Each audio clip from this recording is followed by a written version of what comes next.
There are two things, money and credit. They're similar but different. Money is a medium of exchange. Transactions are made in money because the person can buy whatever it wants with that money. Now, money is not that old. That's why you don't see cash in historical pictures. Before money was invented, people used the barter system. In the barter system, goods were directly exchanged without the use of money. So you give me your shoes and I give you my hat. Direct trade. But the problem was that you don't want the hat because you already have 5 of them.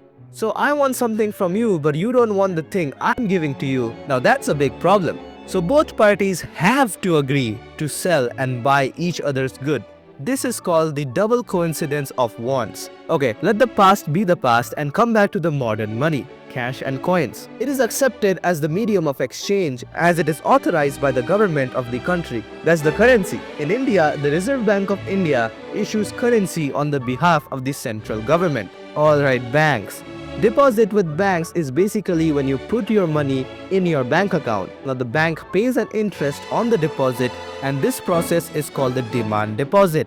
As you can withdraw, aka take the money on demand. Now you're broke, so you went to the bank to ask for more money. That's called a loan. They charge high rates of interest and you have to pay back the money with interest on time. This diagram shows an overall process. You just learned about a loan. Well, a loan is basically a credit. They are the same thing.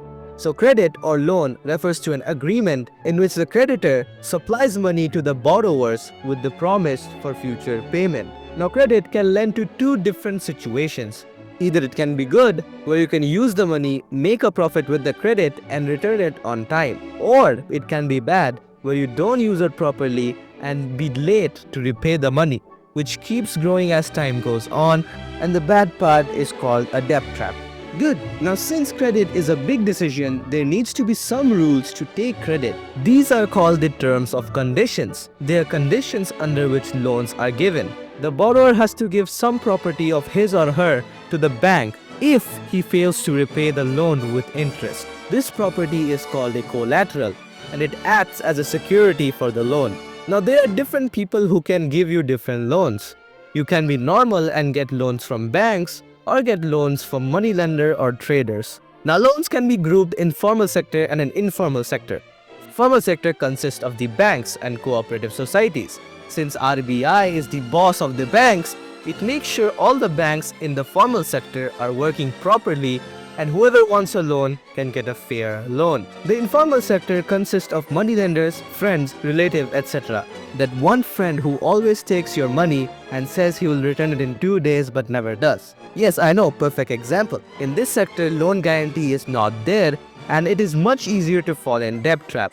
Okay, listen. Self-help groups are groups of around 15 to 20 people in a neighborhood. They meet up and save money to take small loans from the group itself to meet their needs. Now this mostly happens in village areas and mostly the people in SHG groups are women. And if they have a good record in saving money and taking loans, the bank helps them and this helps the woman to be financially self-reliant. And with that, you know how money works.